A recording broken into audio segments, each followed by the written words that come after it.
I'm Chris Bussing. Welcome to my channel. It's committed to helping more people create lives of freedom and impact through success in tech sales and the pursuit of self-development. And this podcast is brought to you by Tech Sales Accelerator, your complete blueprint to launch your tech sales career in the next 12 weeks. Man, do we have a great guest today. He's a repeat offender, and he's someone who is shaping modern outbound and B2B tech sales.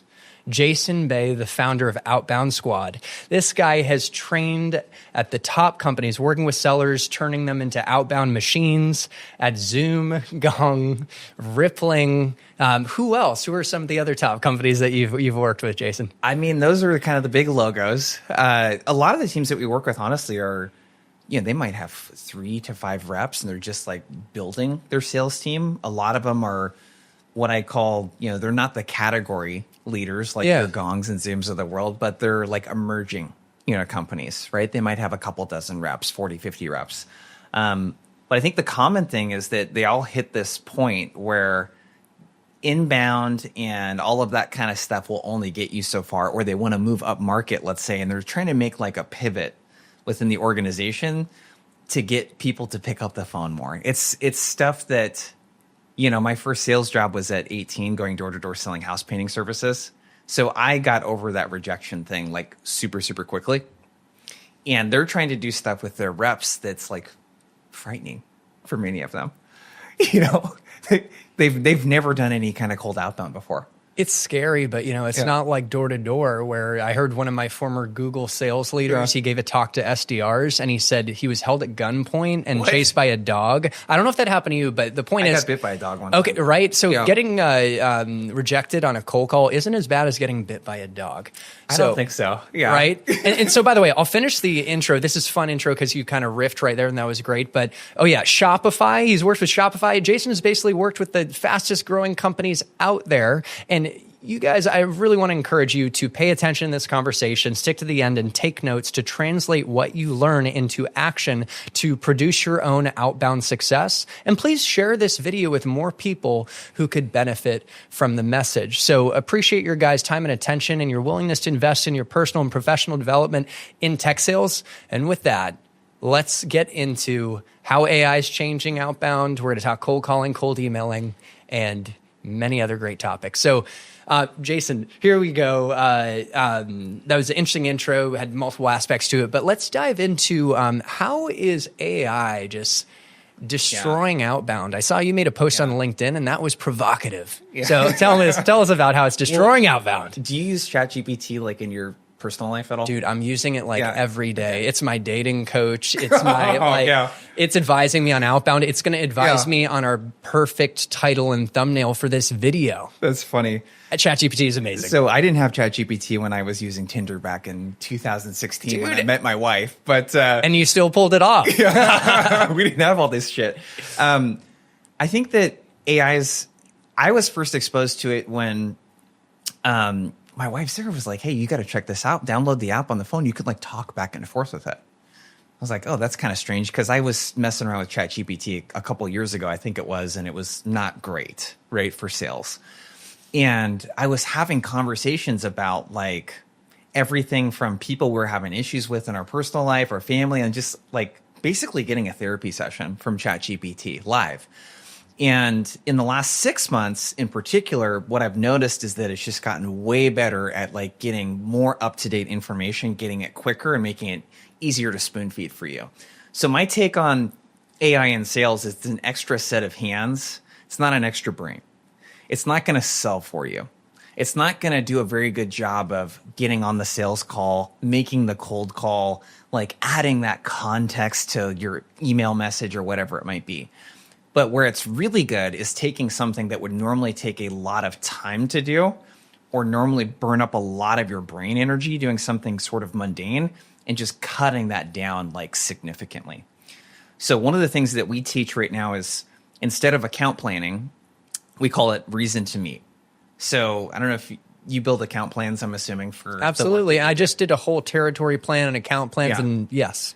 So account plans, when I ask reps, how long does it take you to build an enterprise account plan? Most people say 2 to 3 hours, or sometimes multiple days. And my take on that is you're spending more time building account plans than you are actually doing outbounding. Like, think about that. You create an account plan, 2 to 3 hours times however many amount of accounts. Like, you're wasting all of this time building account plans for accounts you never even break into.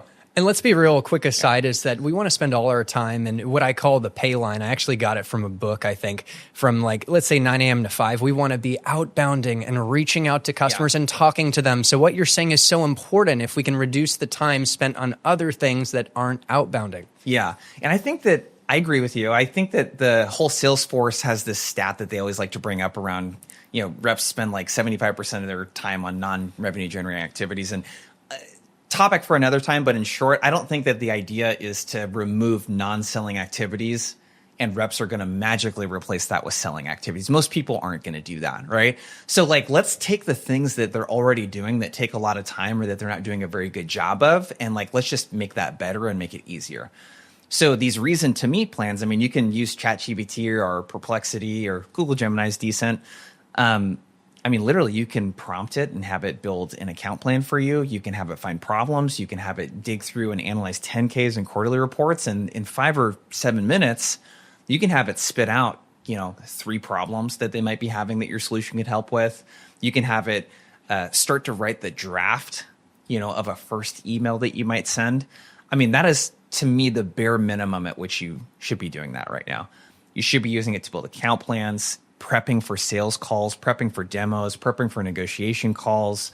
You should be using it to role play your cold calls with, right? Writing your emails. I have, because I don't think any of the call recording tools are really that great at summarizing and writing the email for you. I have it take the transcript and format it in the way I like to write follow-up emails after my sales calls. So this is just a bare minimum. Like, as a rep, you need to do this. As a sales org, don't be a freaking cheapskate and make reps pay for their own, Chat GPT or whatever AI that you're using. Like, pay for it, train them on it. I mean, this is a bare minimum. What's the cost of not adapting? And it might be organizationally and for sellers. Yeah. I think the cost is, when people say you're going to get left behind, the cost of this is all of your competitors are going to start doing this. So imagine what your competitors, what your prospective customers think of interacting with your competitors versus you when what they're doing seems so much more intelligent than you.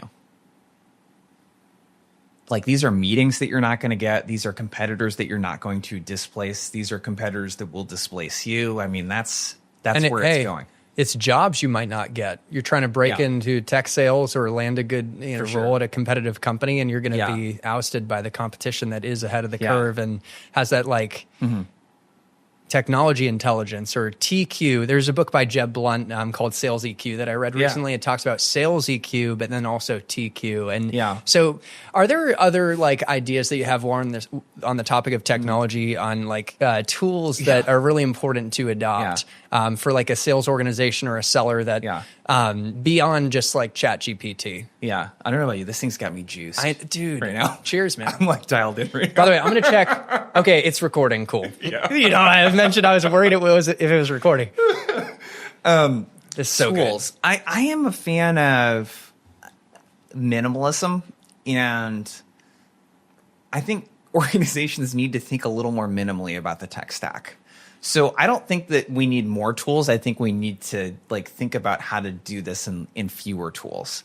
So I think the question I would be asking is not what are my options of stuff? What's the minimum amount of tooling that I could use to be great at my job, or as an organization to be great as an organization? To me, those are the tried and true basics. It's CRM. I need a good solution that's going to help me find emails and phone numbers.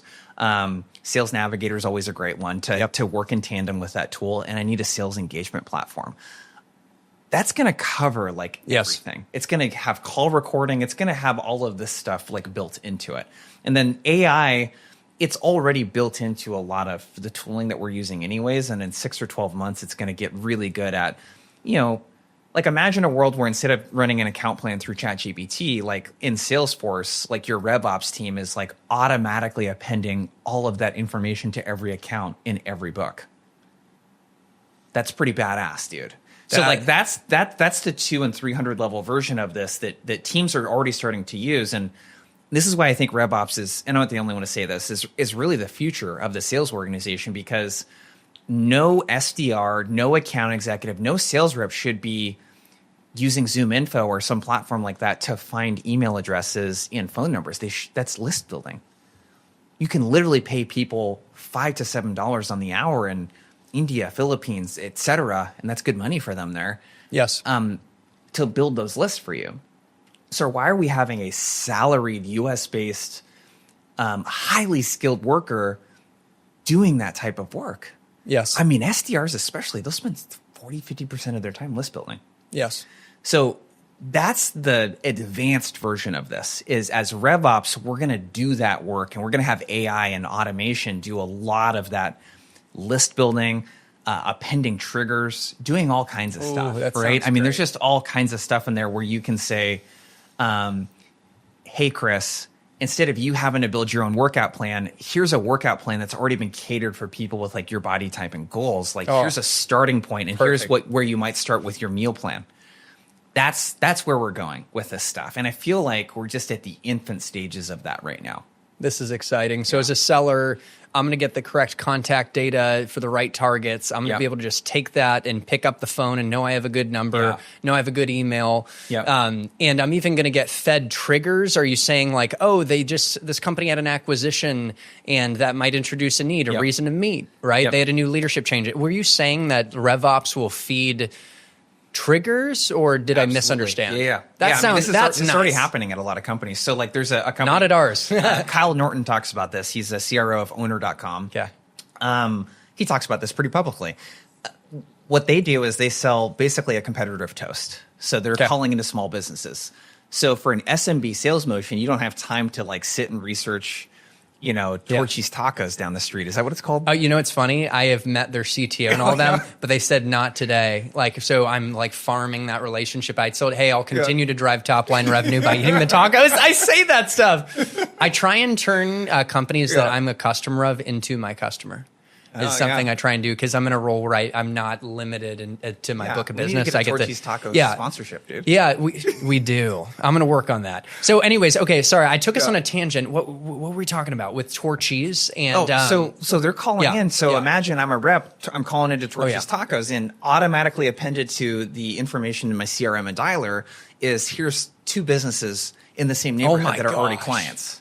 Social proof, name drop, and you can name drop the location and do social proof. I mean, there's just like all kinds of stuff like that. That's like, that's not a super hard thing to do, but you need like the future is RevOps with like experience working with AI. Yes. So that's an example of something that's already happening that is going to become standardized. So it's again, my business coach likes to use this analogy of black pen versus red pen. Black pen is I create stuff from scratch. If you've ever created anything from scratch, a follow-up sales email where you got to like summarize all the notes that you took here and like synthesize it into a 4-sentence follow-up email, that's really hard to do. But if you had something that was red pen is, well, let's just put the draft there in front of you to edit. Even if it's 80% of the way there, editing is a lot less brain power than creating from scratch. So that's where the world is moving with AI and technology, is how can we allow reps, highly skilled individuals, to be a little more red pen in how they approach their job. And it's like, that's the kind of final frontier of like, you think it's cool to have RevOps put this data in there, but imagine also like a Gong or something like that saying, hey, we've actually analyzed all the conversational intelligence and all the tactics that your best reps use. Here's how we recommend reaching out to that person. Here's what we might recommend saying to that person, right? Here's like our cold call frameworks built in to how we recommend reaching out to this person.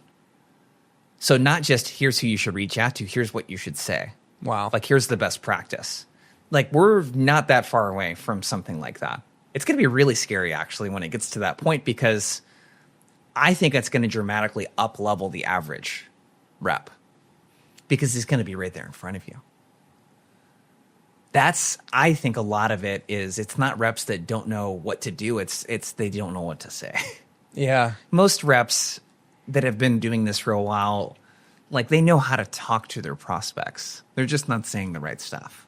And, we're going to talk about saying the right stuff on cold calls, and we're going to talk about messaging that punches through the noise pretty soon. But I will say I'm ready for that red pen, as you put it. That sounds like a great future state.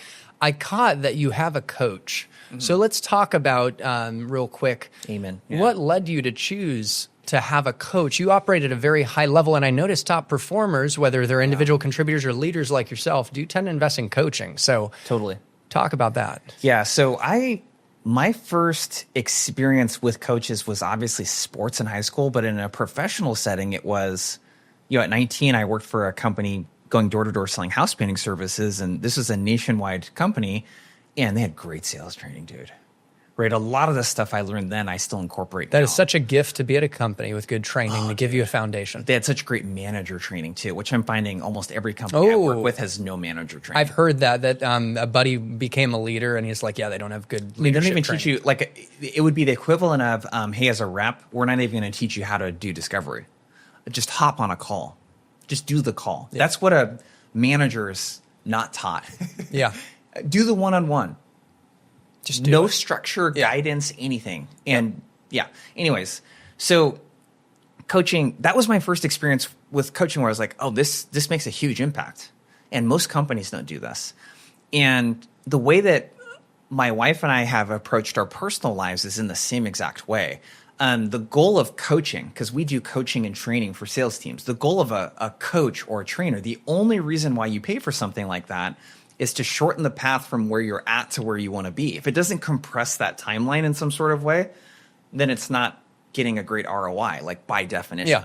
That's all it is. So if you have the money to do that, why not shortcut the time frame? That's how I think about it. So we've done that with everything from snowboarding to like I take hip hop dance classes. Don't make me do a dance in front of everyone on the camera. But snowboarding, hip hop dance classes. I have a CEO coach right now. At Outbound Squad, we've, for the last 3 years, run a $1 million business with me and one person helping. Hey, and it's been let's go. 7 figures, baby. Yeah, it's great. Being a solo consultant, and I made really, really good money doing that. But I was doing everything. And what I really missed is as a sales leader and as a department leader, I had a big team and had talent around me. And it was awesome, right? So that's the journey we've been on in the last 10 months is scaling up our business. Well, I've never done that on my own before. I've done it for a company. So why take a huge risk and gamble with our money and my time and not do it right the first time? So compress time and reduce risk to get the outcome you're looking for faster, which is going to probably be, unlocking your potential, but honestly making more money. So it seems pretty obvious that if you have the funds, investing in coaching is really the move to get there faster. Yeah, absolutely. And I think that I don't know, a lot of salespeople that I interact with, their deeper why is not really a coin operated thing. It's more of like a freedom thing, right? So it's how quickly can I get to a point to where I don't need to do sales? So by the way, did you notice this is committed, this channel, to helping people use tech sales as a vehicle to creating a life of freedom and impact? And so for me, obviously I'm projecting my own values and people who resonate with that will be a part of the channel. But freedom, man, you're right. I always wanted to be great, be free, make a difference. And the money's nice. But so it's funny that you've worked with so many reps and you've noticed that money usually isn't necessarily the only or main driver. I don't think it's enough to keep you in the career. Dude, sales is a fucking grind, man. Yeah. It's such a grind. It is so fucking hard. It's everything from and if you work at a big company, that's a whole nother kind of thing because there's you have to think about the politics within the company. Oh, dude, I've seen top performers get let go because they didn't play the politics game. Yeah. So it's they even delivered on their numbers. Yep, that's just a part of what you have to accept. But it's the grind of I have more control being a business owner in that you know what? If for some reason I'm losing deals to a competitor and I know why, we can shift and adapt our service. I can hire people. I can do all this kind of stuff. As a sales rep, if your product is just getting outclassed, you can't just make product changes overnight. What about a crappy book of business too? It's like you have 15 accounts and like some are out of business or some are like 5-year contracts with the competition. Yeah. You can't change that. And I think the hardest part is figuring out a way to do it in a sustainable way with your lifestyle. I was just giving an SKO a couple weeks ago in San Francisco, and by the way, Jason, for the audience, SK, I know what that is, but just for the sales audience, kickoff. This guy's speaking, doing sales kickoff speeches to top companies. It's pretty cool. Yeah, it was. They're a lot of fun, and I love getting out there and meeting the people, so to speak, and doing things in person. But we were talking about, I call it the weekly rhythm. So the weekly rhythm is like, okay, cool, you can have all this training and all these skills and all this other shit, but how do you like really work that into like daily practice? Execution. Yeah. In therapy, we call that integration, right? Yeah. You can go to all the therapy sessions you want, but if you don't integrate it into your everyday life, it's useless. So how do you integrate all of this stuff into your weekly rhythm? And what I was talking about was just, hey, you need to have certain time management principles and boundaries in order to make work sustainable. Like you have to have a personal life. And I was getting resistance on everything from having to respond to stuff on weekends to having to be up at 5 o'clock in the morning to respond to stuff, and just like all of the things that you could imagine around managers having expectations that when they Slack you, they expect a response in 5 or 10. It's just like insane. That's tough. It's insane. Yeah. Like you cannot be productive. And this has got to come from CRO on down. There's got to be some sort of understanding of like, I think as an enterprise rep, anyone listening that's an enterprise rep will have empathy for this. It's I'm getting stuff thrown onto my calendar without me like even seeing it. Like I wake up in the morning and now there's like 2 1-hour meetings that I have to do internally. And yeah, maybe it's a pricing call or a scoping call or whatever, but it's like there's no structure around like, hey, to keep our reps productive and to keep like the selling, the revenue generating activities up, can we establish some guidelines on when our ops team or our sales engineers can just throw time on someone's calendar? There's no structure or guidance around that. There's no structure or guidance around like, hey, if reps are trying to prioritize outbound account executives and they need 60, 90 minutes a day to do that, like, can we protect those blocks? But no, you have a manager that needs to update their forecast, that needs a response in 10 minutes to their Slack. It's like there's no like communication guidelines. This is something we're really big, and we're a tiny company at Outbound Squad. You know, we have like half a dozen people that work with us, but we have clear communication guidelines around stuff like that. Hey, we're never going to do any communication work-wise over the phone. So you're never going to get a text from me. You're never going to get a phone call from me. Wow. And we never do any email either. Email is for external communication. Everything's going to be in Slack. Cool. And if it's urgent, we'll pick up the phone and call you. So there's no expectation that you have to respond right away to a Slack. Within an hour, 2 hours, that's totally okay. Like you need time to do uninterrupted work.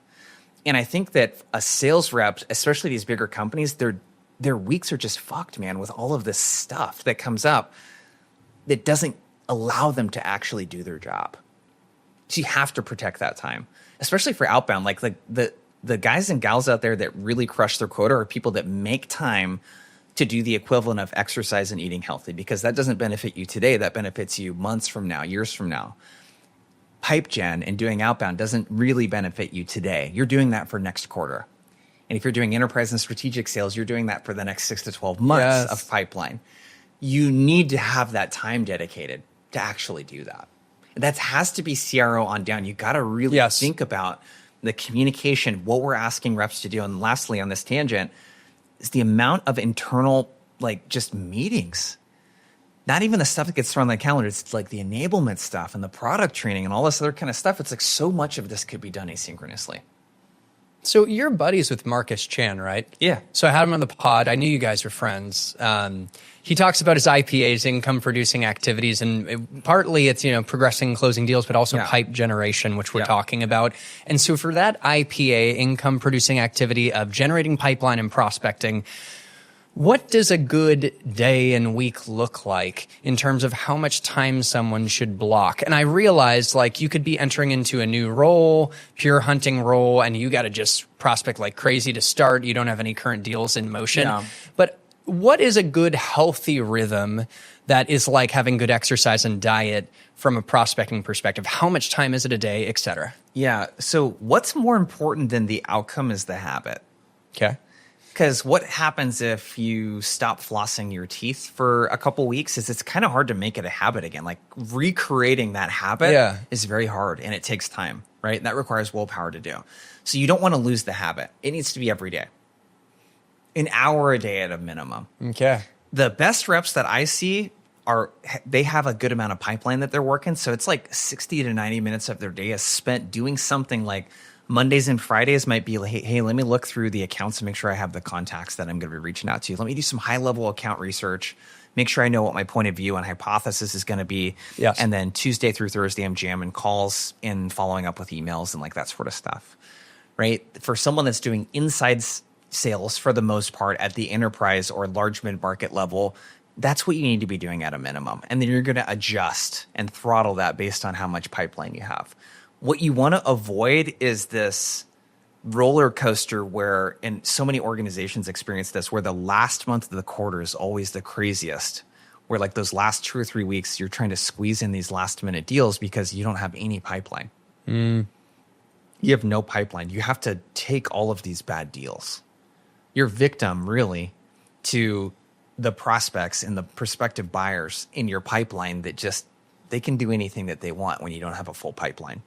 So you want to avoid this roller coaster. And the way that you can do that is just by making this a daily rhythm. Yes. Has to be. Now, how do you make it a daily rhythm? I think one of the important things is, this is such a simple time management thing, but a lot of times when I look at reps' calendars, what I see reflected in there is appointments and meetings. And they forget that the most important meetings you do during the week are the meetings that you do with yourself, the appointments that you make with yourself. So you should have time blocked on your calendar for outbound. Most people, it's just like I fit it in when I can't. No, you need to block it off and then move it around if you need to, but it needs to be a block on your calendar that a customer cannot schedule over. The second thing is creating some accountability. I love accountability. It's the reason why I love going to group workout classes. It's the Armand Farouk at 30 Minutes President's Club. We're accountability buddies. No way. And by the way, I still haven't had him and Nick on. So put in a good word for me. Yeah. So I have every Friday, Armand and I catch up on, and we just talk about personal goals. Awesome. So it's like stuff we're working on in our personal lives. Well, it's a layer of accountability. It's someone that I can GM with. Like, there's power in numbers. Don't do it alone. Like, I'm one of those people that I'm not going to, like, I'm pretty disciplined, and I think that people mistake that for like, oh, I'm super, like, I spend a lot of energy being disciplined. No, I make it hard to not do the thing that I want to do. When you create accountability and you do fitness with other people and you're committing to going and everyone is, it's kind of hard not to show up at that point because I don't feel great about that. Right? That's so strategic. Yeah. So how can you make it harder not to do pipe gen? Well, having some accountability and having a pod or a person on your team, it could be a person from another company, a friend that you're reps with, that could be hopping on a Zoom call and just like, hey, this is a working session that we're going to do together. We're going to set goals together. Like, create that accountability for yourself. Yes. Guys, call to action. Make sure to block at least an hour or maybe a little more prospecting after this. I actually think I'm going to do some prospecting right after this interview is recorded. So make sure to get on the court and keep the commitment that you make with yourself, which is the most important commitment. Now, let's talk about building messaging that punches through the noise. We were talking about that earlier, that metaphor. Yeah. Like it's a more competitive market than ever before. And obviously there are many markets within tech sales, many categories. Inboxes are flooded. I mean, how do you create messaging that actually cuts through the noise and gets meetings? So there's a couple of ways to think about, like, if the goal is to get someone's attention, there are a couple of ways that you could do that. If we start with the first one, this is the one that's been the most overused and abused, and it's just pure volume. Right? When Outreach and SalesLoft came out, there was this, like, I remember SalesLoft, when they came out with cadences, it was like maybe 2015, and it was like a big deal. Yeah. Because everything up to that point, you could send one-off emails, but this was like, oh, I can do calls and emails. I could do all of that in a centralized place. And you know what a limiting factor was and why it worked so well for a long time is it was really fucking expensive to buy that tool. This was something that like enterprise companies could afford. So there weren't a lot of people doing that. So volume and just saying, you know what, I'm going to hit someone 6-8 times via email. I'm going to call them 6-8 times. I'm going to hit them on LinkedIn 3, 4, 5 times. Like I'm just going to overwhelm them with volume. Like that works when something's not super saturated. The reason why when I go to Times Square in New York, why I don't see any ads, even though they're everywhere, is because there's so many of them. That's what the experience is like from an outbound standpoint right now. So the volume thing, that's not going to be the best way to get someone's attention right now, at least in the traditional digital channels. Yeah. Right. So if we look at the next one, the offer, this is where, and I'm going to talk about relevance next, but I think that the offer beats relevance. And the offer is, what am I giving the prospect in return for their time? My one of my mentors, Anthony Iannarino, who I would check out if you haven't read his books, Eat Your Competitor's Lunch, I think is what one of his books is called. Great book on like displacing competitors, Eat Their Lunch, something like that. I would go recommend checking that book out. What he likes to say is he calls this the value for time trade. So we got into this habit in doing outbound of saying, hey, I only need 30 minutes of your time. And then when that felt like a long time, we said only need 20 minutes and then 15 and then 10. And some people say 5 minutes. You can't ask. No, that's ridiculous, man. Yeah. It's like 5 minutes. What can you really accomplish? What are you going to do? I don't know about you. Like if my that's a disservice to you and your business and theirs too. Yeah. If my first impression was on a sales exec was like I had 5 minutes to do that, I'd be like, yeah, what are we going to do? And plus I'm just chasing that entire time. Yeah. So the offer, what you got to think about is, well, what's in it for the buyer? Like, what would it be enticing for someone to take a meeting? Why would they volunteer to take that time? And the question you need to ask yourself is, if they decided to take a first sales call with you and did not decide to advance through the buying process and take that second call, what value would they get from that experience? So there's a couple things. Like I'll give you an example. So a company I work with sells e-com. One of the things that their marketing team set up and their ops team was like these like automated, like through all of their accounts, it would do like a website audit. So they would know like what the load time was and the conversion rates and all this other kind of stuff. The reps, when they would reach out, they would go and actually try to check out something on the website so they could go through the checkout process. This took like 2 or 3 minutes. Yeah. So when they would call, it would be like, hey, Chris, it's Jason, was on the website. Noticed that when I went to check something out, there wasn't an upsell for XYZ product. And it might be costing you about 20% in lifetime value on your customers. You got a minute to chat through that? Come on, what an opener. Right? And it's tailored. But I'm able to sort of do that at scale. But the offer is like, I'm giving you something valuable that I'm seeing. Right? So these assessments and like finding the problem, that's a great one. If you sell to companies where you can actually interact with the product or service, experiencing the brand, right? So if you sell into retail, for example, and you're doing an enterprise level and Patagonia is one of your accounts, go into a fucking Patagonia store, take a picture of yourself in front of the Patagonia, talk to somebody, like get the firsthand experience, right? So experience the brand. I worked with another client, the marketing team worked with a third party and they mystery shopped, 400 e-com brands. And they pulled everything from the hours that they were on to response times via email, chat, et cetera.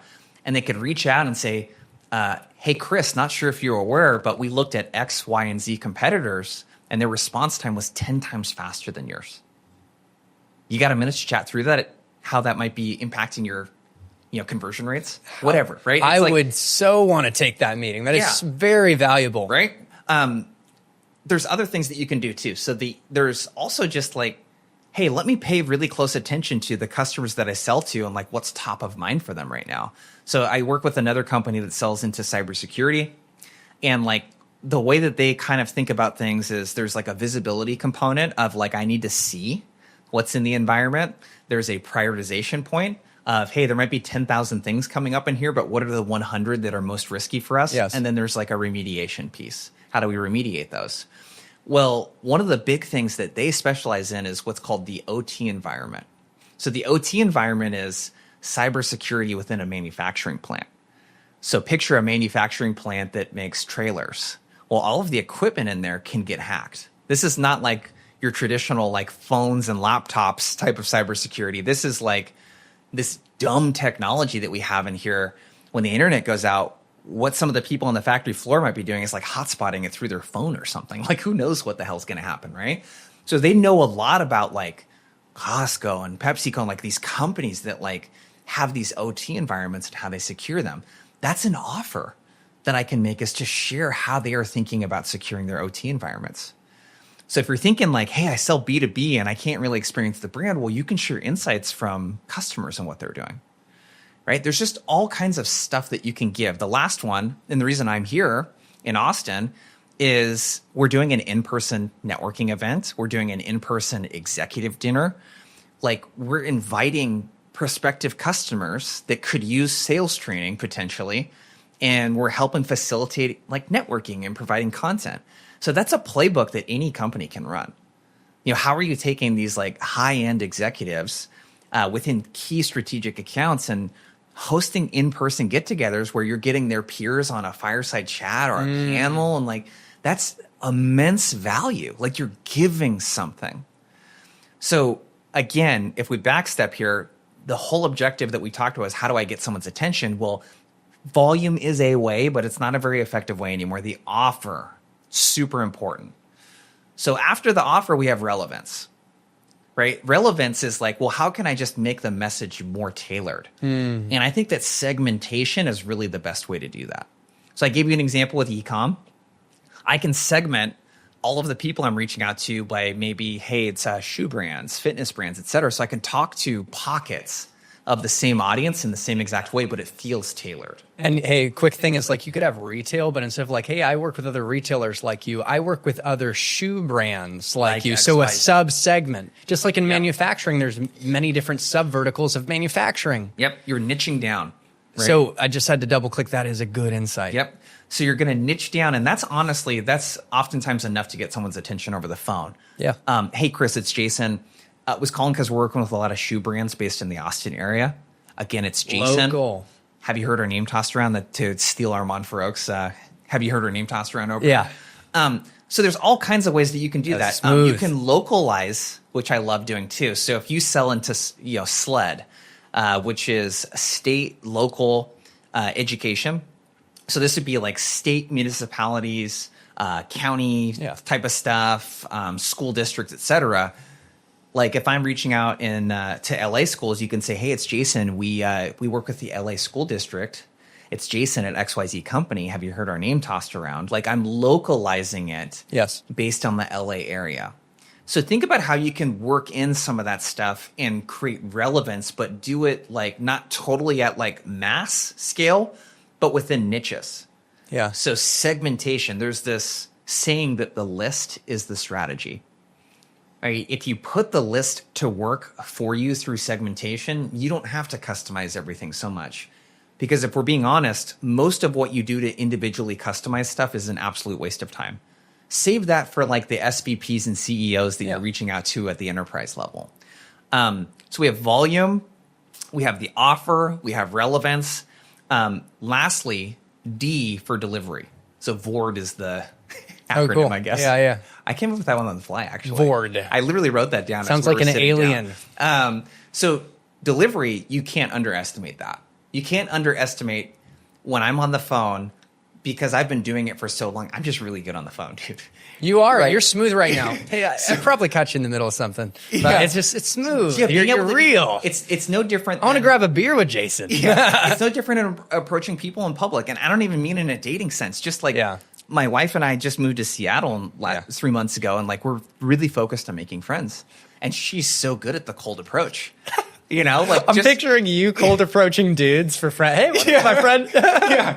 You know, but there's an art to that. Yeah, there is. And I think that like if you're, the phone, email, they're sending videos, there's audio messages.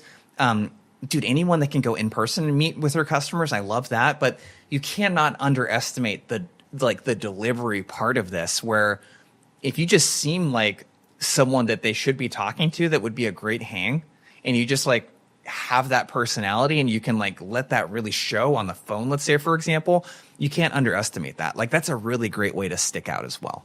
So volume, offer, relevance, and delivery. That's how we want to think about like really making our outbound efforts stand out so that we can get people's attention.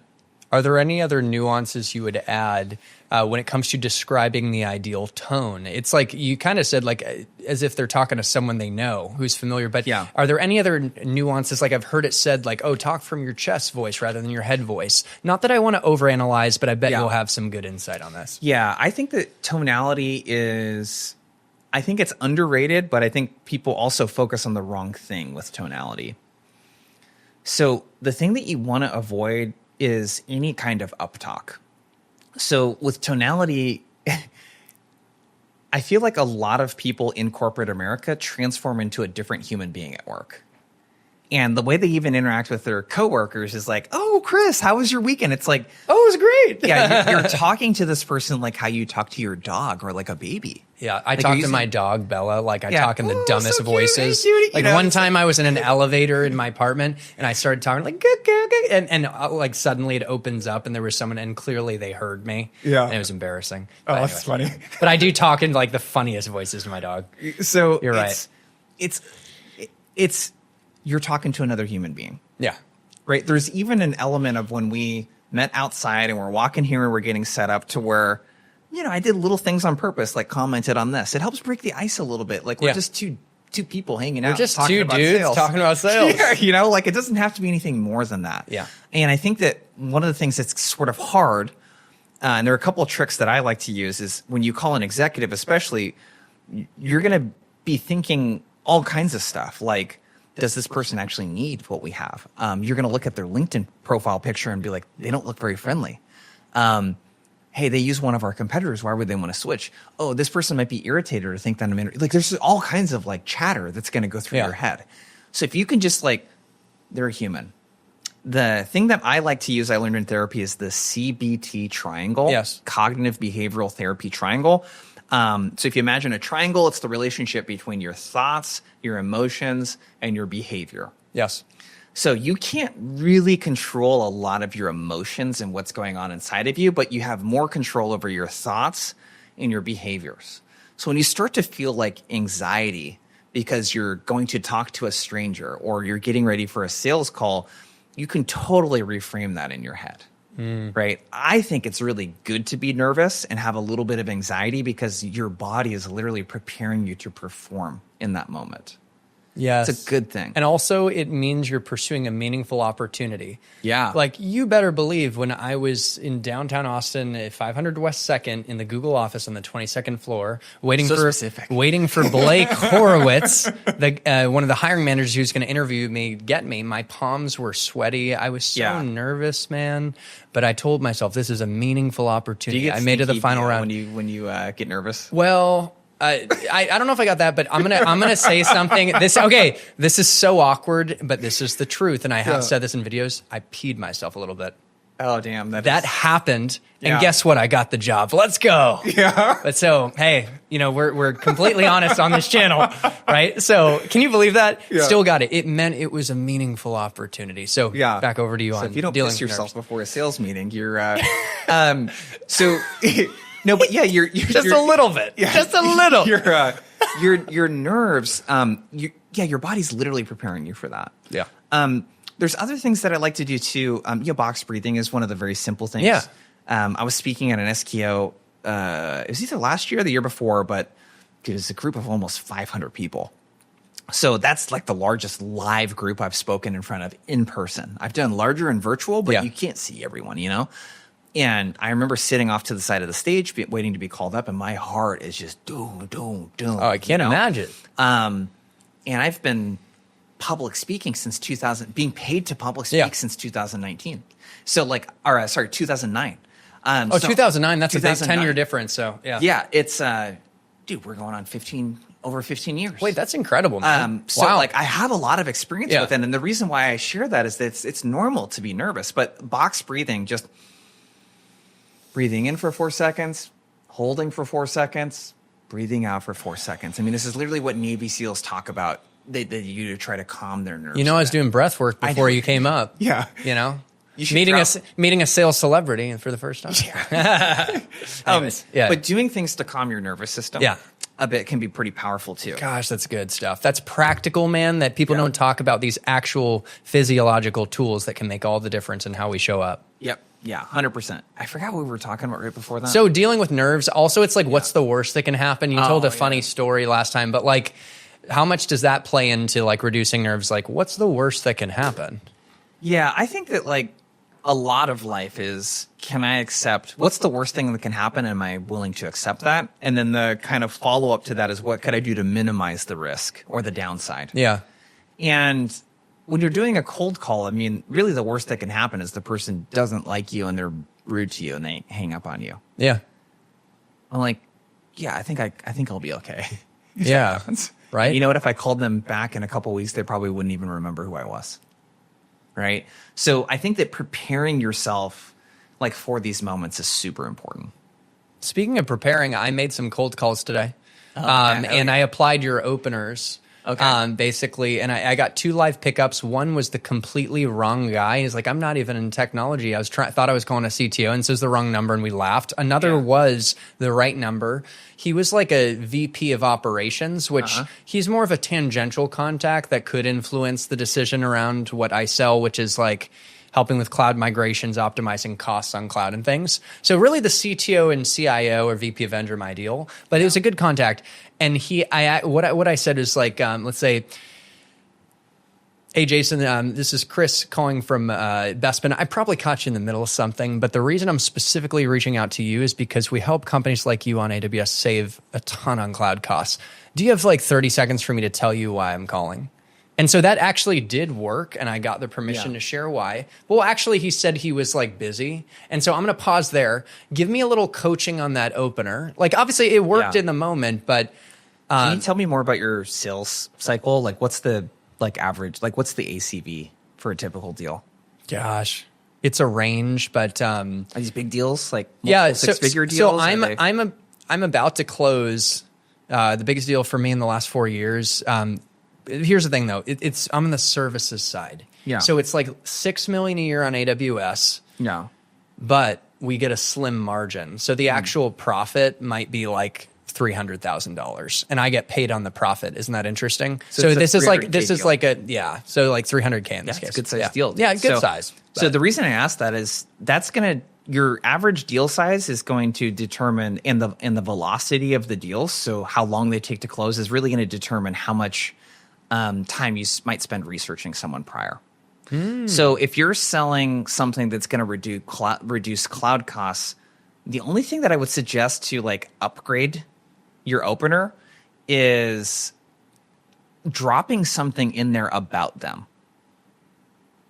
So let's think about that for a second. Like, let's think about, can you give me not the company name maybe that you reached out to, but what does this company do? Yeah.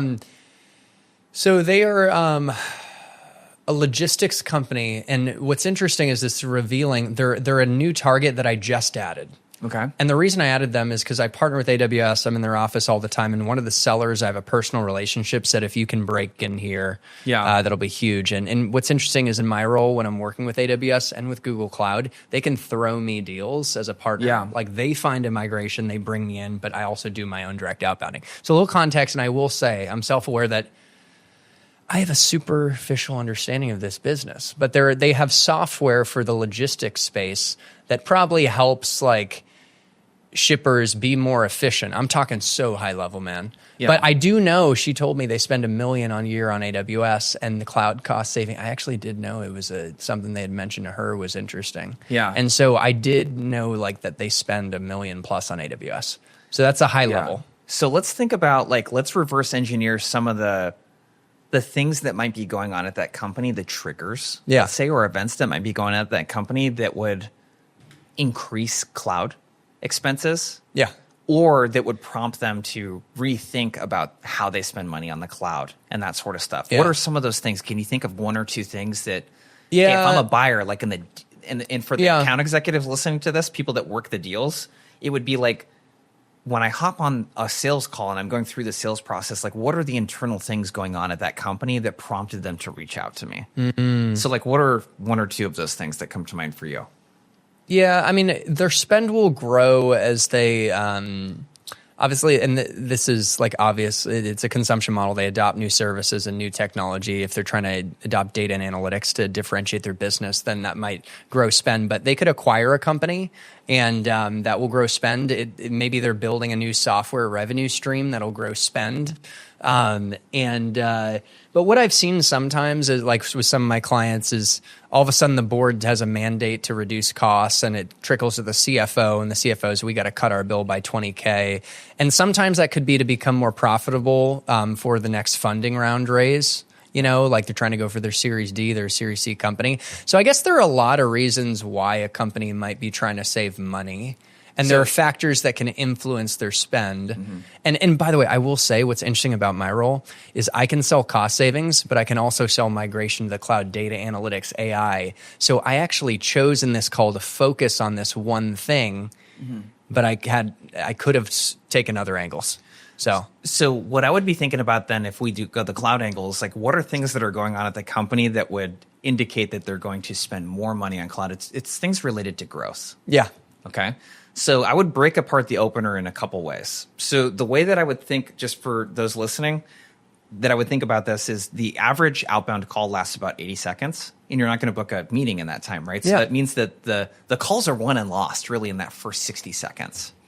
So the way that you want to think about the opener is, and there's data from Gong and 30 Minutes to President's Club did a big, God, it must have been hundreds of thousands of cold calls that were analyzed in 30 Minutes to President's Club, their most recent book from Gong data. And what they found with different types of openers was hey, I caught you at a bad time. How's it going?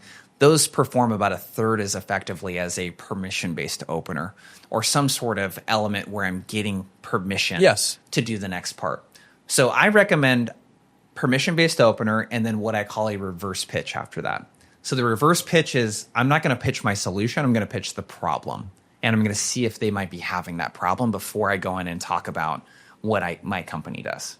Okay? So the idea here is I want to demonstrate and lower their guard and disarm them by showing them that I understand their world. So what I would do with an opener with you, it might sound, the permission-based opener might sound something like, let's just role play it. Yeah. Ring, ring. Hello? Chris, it's Jason. I was giving you a call because we work with X, Y, and Z companies on cloud optimization costs. Does that ring a bell at all? Well, I mean, we do spend a good amount on cloud. Okay, let's pause there.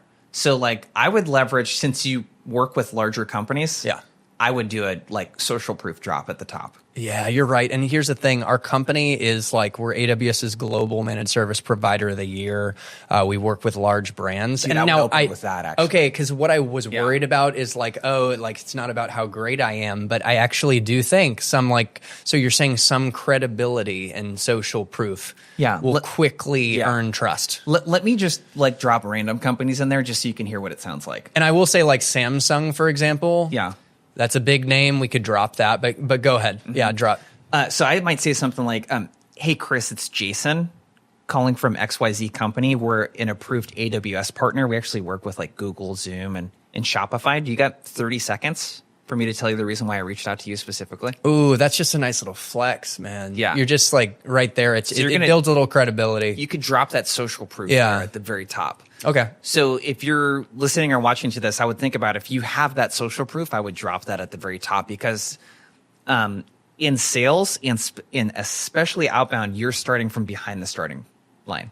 And what I mean by that is think about in sales, it's one of the few professions besides maybe being a lawyer or a politician where you start from a place of distrust.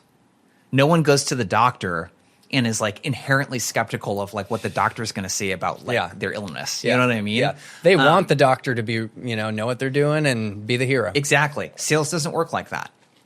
There's an inherent distrust of you because they did not pick up the call on purpose. I mean, come on. Look at me. I'm trustworthy. So social proof is a way that you could do it. Another thing that you could do too is you could drop in that trigger. So you could say, hey, Chris, it's Jason from XYZ company. I was calling about your recent acquisition of ABC company. Do you have a minute for me to share why I called you specifically? And you can let me know if you want to keep chatting. So why I called you specifically, that alludes to intention. And then you can let me know if you want to keep chatting. Yep. That's asking for permission, putting them in control. Yep. And I'm also dropping in that trigger. Yeah. So in the first 20 seconds, I'm dropping in something about them. Okay. So, Hey, Chris was calling about thing I researched. Got a minute for me to share more? Yeah. Or can I share why I called you specifically and you can let me know if you want to keep chatting? Some variation of that works extremely well. So there's social proof tie-in that you can do. There's relevance. triggers. Right? Triggers, like I can do that. Now, the second part of this, though, is really where like you really gain permission to like talk to them for multiple minutes. Like you really need to have a 5 to 10 minute conversation in order to book a good meeting. So the reverse pitch, what you want to avoid doing at this point is if Chris, you said, yes, yeah, let's go ahead. And I'm like, okay, cool. Yeah, I'm calling from XYZ company. We do cloud migration. We do AI. We do it. And you just list off the things that you do or the features or whatever. What you're putting the prospect in a position where they're thinking about, do I have this? So when you talk about what you do, I'm going to think, do I have that? And the answer is almost always yes. So I'm going to say things like, we already have something in place for that. I'm not interested. We don't need this. We don't have budget. Send me, like you're inviting objections. When you So Jason, guess what? That's exactly what happened today. This is so cool that I made the actual call. So here's what, let me walk you through what happened next and it's a perfect tie-in. He said, I'm busy. And so the way I handled that objection is that I understand you're busy. I actually even did say, like, is there a better time to reach out to you when you're not busy? We'd put something on the calendar. He said, I'm always busy. And so that didn't work. But then I said, well, would it make sense for me to briefly tell you how we help companies like you so then you can decide if it even makes sense for me to reach out in the future? And that worked. Yeah. It worked. So I just wanted to give a little more context to you and the audience on what went down. And they said, sure. And then I did what you said not to do. I gave what I thought was a really good pitch, really crisp and concrete about how we impact savings in absolute terms. You know, we might be able to save you thousands a month, et cetera. And it was good. It felt good, but I did what you said not to do. And he said, oh, we're not interested. We're all set. Now, one other thing before we jump off on this is I gave into my tendency towards comfort and I let him go. And I could have actually, I know how to handle that objection. We're all set. And I realized that, and tell me your thoughts, I believe you should deal with objections at least 3. And then maybe there's a point where you're just being inhuman and let them go. But I think I actually gave in too soon, regardless of if I said the wrong thing. So that's a quick thought. So I'll try and manage these tangents. One is like, how many objections should you really be ready to like seek to understand and see if you can I mean, work with two or three. Kind of read the room. Because, dude, I think I gave in too early, though. But okay, so we'll put a pin on that. Let's talk about, like, I made the wrong move and I dove right into the pitch. Like, what should I have done differently? So what I would think about, because you sell something that's like, okay, cloud optimization, like I can save you money. Like, that's not the thing that's going to make the person take the meeting. They've heard that pitch from everyone else that you compete with. What's going to make them take the meeting is showing them that you understand, like, their situation. Yeah. By demonstrating that you've spoken with their peers about the problem. So like, let's unpack like the problem a bit real quick. Yeah. So why, like, what is the status quo right now? If someone is not using your cloud optimization services, let's say, like what's status quo? What are they doing right now? They could be doing it in-house and they're taking their valuable engineers' time and putting it towards something that's really like, you don't want to put your engineers' time towards that. You want to put it towards building the core code and differentiating the business and the product. And so, they could be using their own people. But between you and I, my take, at least when I drink the Kool-Aid is that this is our core business cost optimization. So you can outsource it to us and we'll save you time and we're probably better at it. Let's take out that part. So, sorry to cut you off. Yeah, let's take out the what you do and how you help. Let's not even talk about that at all. Okay. Let's talk about the IT leader or the technology leader. How do they think about that problem? Like, do they even give a shit that their engineers are, like, do they really care? Okay, so that's like, one thing, though, is like you use your engineers. One, you actually might be so swamped that no one's getting to it. Okay. And so you're leaving money on the table, but you don't know what you don't know. And then they also could have a competitive software in place. Like, because our solution is not to get in the sausage making, man, like you said, so keep in line, but there's an AI software with some FinOps experts and a human touch that lead to, and even there's our global buying power factors in to ultimately save more money while consuming the risk associated with making commitments to save money. So all that aside, Hopefully, it sparks some ideas. But Yeah. yeah. So it's the time element. And what was the second one?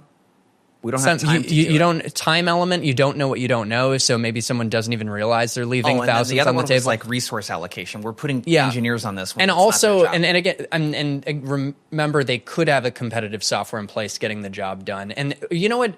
Risk. Okay. As we talk this through, we buy hundreds of millions from AWS, for example. We can make the commitments for them and consume the risk off their books of 3-year commitments while they get the savings equivalent of a 3-year commitment. Does Yeah. that make sense? It does. So some companies have moved to us just they were using competitors based on our ability to consume the risk to get the savings. Yeah. So you're going to save that part.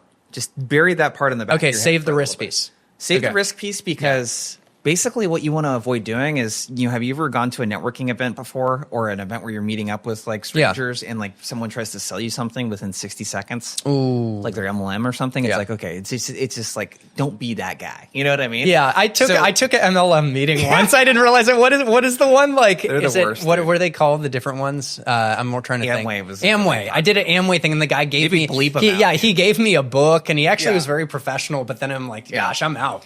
I read Rich Dad Poor Dad Yeah. through it. So the reverse pitch might sound something like this. So you do Yeah. your permission-based opener and Chris says yes. I might say, hey, like I said, a couple of the brands that we're working with, like, Xerox and Samsung. Samsung and Xerox, they want to optimize their cloud spend, but they usually run into a couple situations. One, they have valuable engineers that they would rather have working on the product, spending all of their time optimizing cloud spend. And they want to get those engineers back on important projects. The second thing that they run into is maybe they don't even have time to focus on this, and they end up overspending by tens or hundreds of thousands of dollars. Third, they might have a solution in place, like a software that maybe does some of this work for them. I'm curious, how do you guys think about cloud optimization at XYZ company? And this is me just riffing on the spot. Dude, with you that. crushed that, man. You were a true professional. That was so good. So good. I think that could be tightened up Yeah, a bit, and great obviously. active listening. You internalized everything I just shared and just turned it into a great example. So I think we could tighten it up. But do you see how, like, I'm using what's called customer voice? Like, literally what you could do too is, this is a great hack for account executives, is you just take a sales conversation and you pull it forward into an outbound conversation. So you could say, Chris, yeah, thank you for the time. Again, I was giving you a call. I was actually speaking with a head of IT at a really large tech company yesterday. And the big thing that they're running into is they wanted to reduce their cloud spend, but they kept running into one of two situations. One, they had engineers that were supposed to be working on product roadmap just designated to this, and he just felt like it was just a horrible waste of resources. The second thing was they also ran into situations where sometimes they didn't have enough people that could even focus on this, and it was just completely forgotten. And they're spending hundreds of thousands of dollars, if not millions, overspending on cloud consumption. And I'm curious, from your standpoint, how are you thinking about cloud optimization? Or how does this work at XYZ company?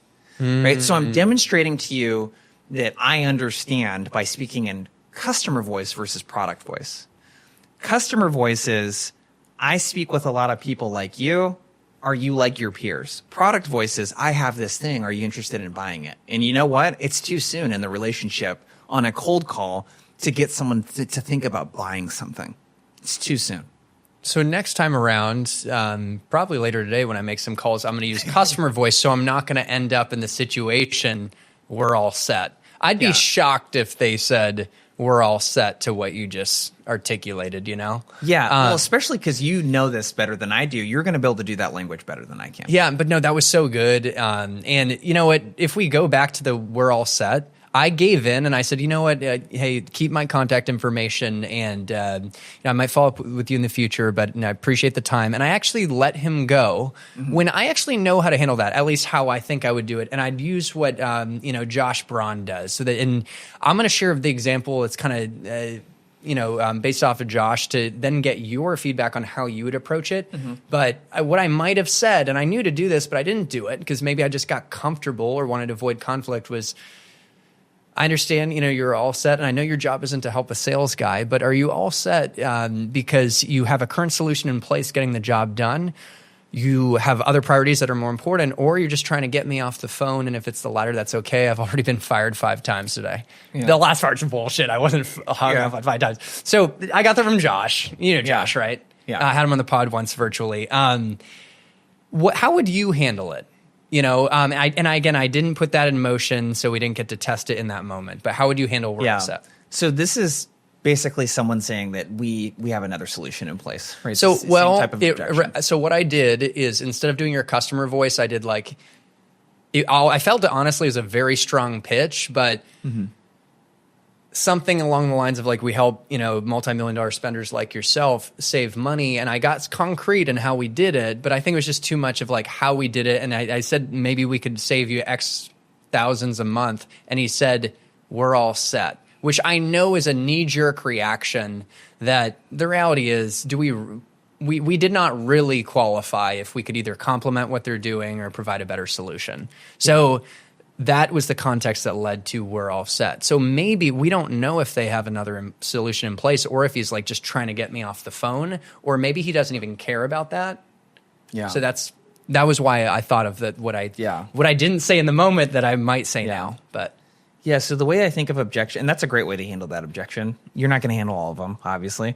I think the framework is EVO. It's empathize, validate, offer. Okay. So empathize, validate is before I ever handle an objection, I need to disarm you first. And typically I can do that by just acknowledging what you said. Yeah. Hey, totally.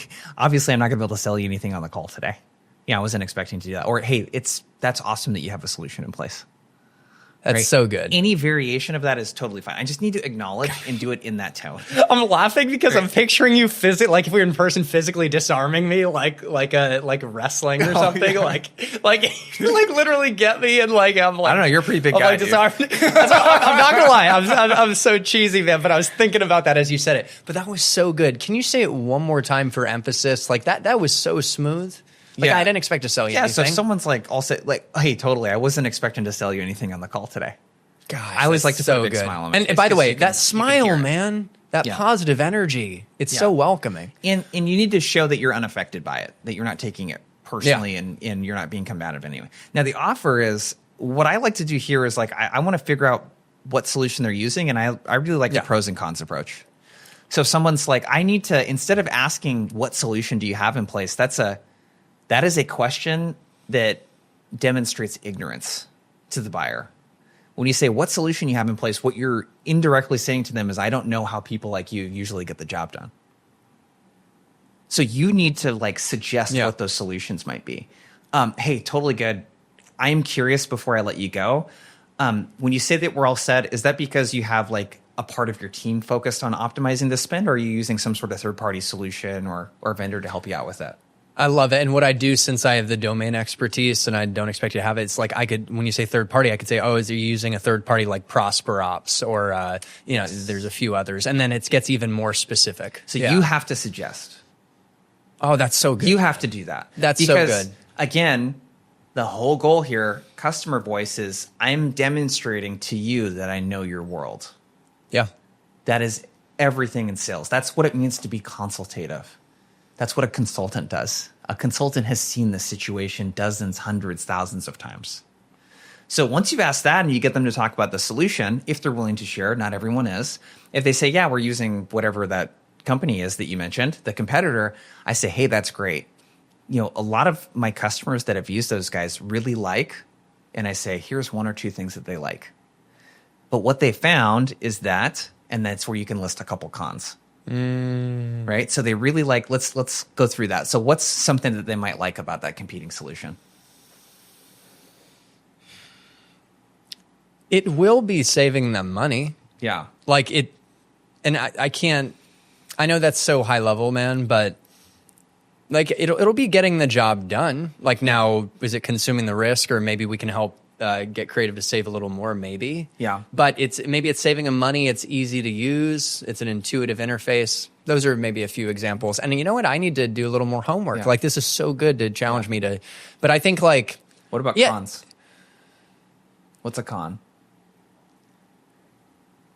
A con, and again, we're getting kind of very specific to this.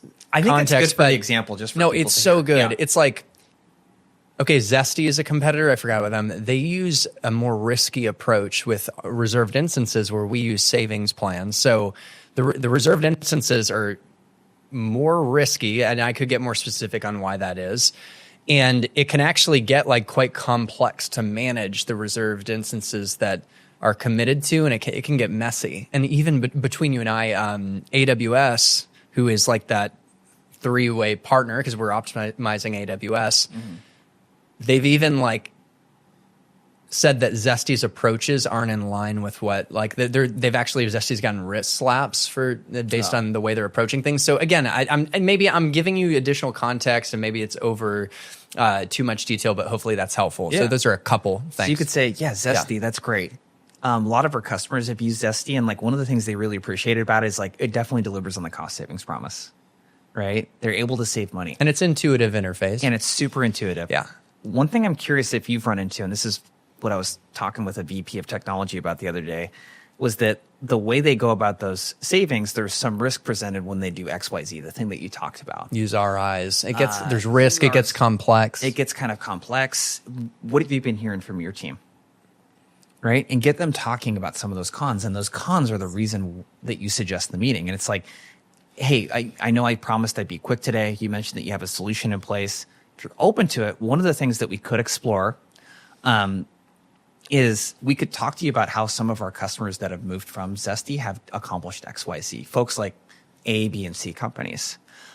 If there's something there and you want to explore it further with your team, we can, but I at least want you to have that insight into what some of your peers are doing and how they're reducing XYZ risk due to that thing that we talked about, right, about Zesty.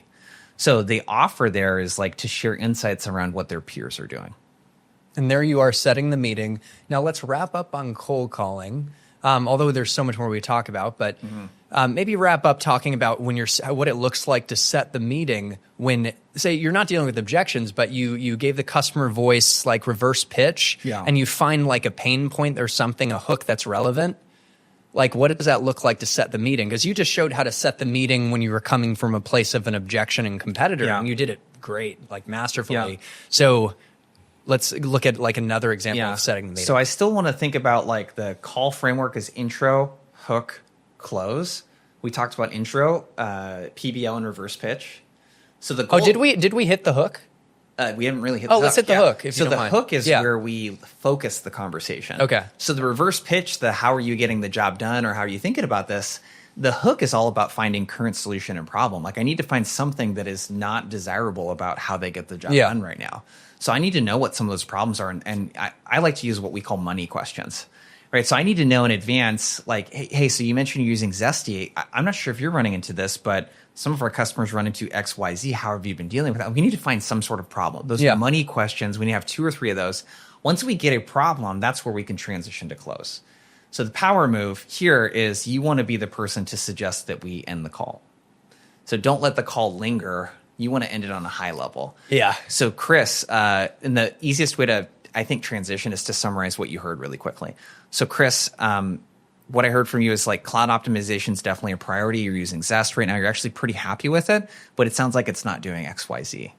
I know I said I'd keep it short today. How about we continue the conversation? Because we've helped X, Y, and Z customers with a very similar problem. How about we continue the conversation when I'm not calling you in the middle of your day? Do you have your calendar handy? I do. Yeah. What do you have available? Yeah, and then we schedule time.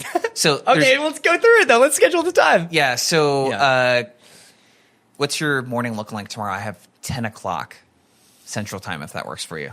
Yeah, 10 o'clock works. Perfect. So a couple things real quick. I just sent you the invite.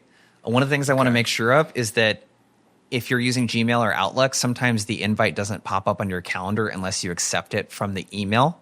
So I want to make sure it didn't go to spam. Could you do me a favor real quick and just hit accept on that calendar invite? Okay, I see it. Perfect. Just accepted. I just sent a placeholder for now, but I'll fill in the agenda. I just want to remind you, like for the call, what we're going to talk about is some of your initiatives around cloud optimization. We'll talk about how we've supported similar clients like X, Y, and Z. And then if there is a next step at that point, you want to explore it further, we'll talk about that as well, okay? I'm also going to send you an email right now that has a case study from how we helped XYZ customer. So make sure to check that out when you get a chance. So triple confirmation is I'm going to confirm that they accept a calendar invite on the call. Okay. Because it could go to spam. I'm going to confirm the agenda, and I'm going to let them know I'm going to send a confirmation email. And hopefully you put some helpful resources into the confirmation email. Let's go, man. That was amazing. Like, wow. Okay, so it's like getting the nuances of how to set the call. Like, I don't think people really cover that. Yeah. You know? So just, I'm glad I pushed you to the very end of the triple confirmation. There's one thing I want to point out too in how you schedule. Okay, you can't do this thing where you say, "What's your schedule looking like next week?" Yeah. Like, you don't sound very busy and important when you just open up your entire schedule for someone. So I want to schedule same day or next day, ideally. And you may get pushback to that because someone's super busy. You can always push it out, but the closer you can schedule it to right now, time kills all deals, right? So don't wait too far. I always suggest times.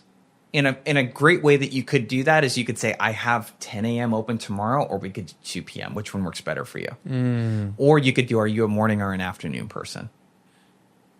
But don't do this, when do you want to meet next week? Bullshit, okay? I love that. Like, charge. you need to put your EA hat on. You're an executive assistant. Yeah. Okay?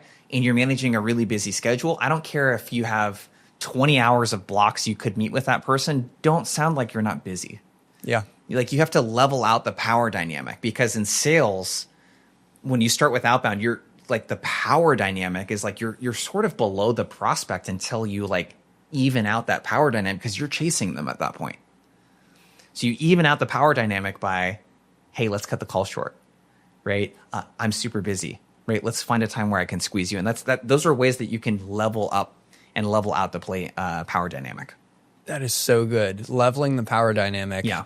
Gosh, I'm glad you hit on these final like cherries on top when it comes to crushing cold calls and setting the meeting. And I think we should round out our conversation with cold emailing and LinkedIn, and we can keep it high level. I actually don't even know how long we've been going for, man, because I've been so present. We have 5 minutes. Oh, we have 5 minutes? Okay. Yeah, I'm just so in it, man. I'm like, I don't care about the time. I don't know what's happening in the world. I got a cold plunge coming up. I'm hanging out with, Adam Robinson? Okay, I've heard of that name. Okay. Yeah. I do like a cold plunge or something after this. He lives kind of sort of down the road. Oh, I love that, man. I cold plunged this morning in preparation. There we go. I work out at a gym called Squatch, and they have a cold plunge and sauna, which is kind of cool. Nice. Dude, it's so great. But I love the cold plunge. Quick plug. I mean, it boosts dopamine for up to 6 hours. I mean, talk about like a natural drug. Seriously. Before you cold call, yeah. Yeah, right? Cold plunge before cold calls. Yeah. By the way, quick tangent, but I was doing this thing, cold call tips and a cold plunge, and I put some YouTube shorts up. I thought they'd blow up. Like 1 or 2 got like 1,000 views, but it didn't blow up. I thought I was going to be famous, Jason.